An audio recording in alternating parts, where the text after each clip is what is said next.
Hey there, this is Evan at Stryd, and today we're going to be talking about manual critical power tests. So we've already talked about critical power, which is the threshold at which the dominant type of fatigue your body is experiencing changes. We've already talked about Stryd's auto-calculated critical power. There's another option that some runners use to calculate their critical power. Before Stryd's auto-calculated critical power, you typically had to perform what's called a critical power test, and there are a few ways to go about this. You still have the option of using a critical power test to calculate your critical power in the Stryd app. There are a few different types of manual critical power tests, and we'll talk about the steps to go through each of these tests. The first test is a 6-lap and 3-lap test. You'll start with a nice and easy warm-up to get your body ready to run fast, and then you'll perform a 6-lap or 2,400 meter test. You'll run this as even at an effort as possible with the goal and the aim of producing as high of an average power as possible over the 6 laps. Then you'll take a long recovery period. We typically recommend somewhere between 15 to 30 minutes of very easy walking and jogging to make sure you're as recovered as possible. Then you'll run 3 laps or 1,200 meters at a high effort. Again, the goal here is to be able to sustain the highest average power possible. After you finish the test, you'll cool down. The next test is going to be a 9-minute, 3-minute test.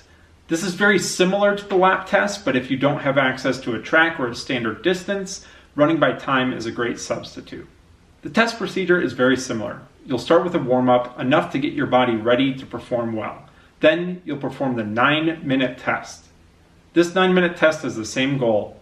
Make sure you start out at a very even effort and be able to sustain the highest average power you can over the 9-minute period. Then you'll take a recovery portion. Again, we typically suggest somewhere between 15 to 30 minutes, and then you'll come back and run a 3-minute very hard effort. After you're done with a 3-minute hard effort, make sure you get a good cool down in. The other 2 tests that we have are a 5K estimation and a 10K estimation.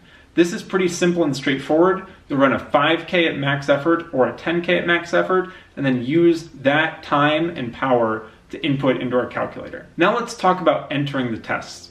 You'll go to the Stryd mobile app and go to the settings.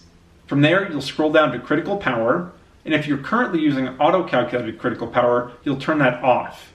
A button will pop up that says recalculate, and you'll press the recalculate button.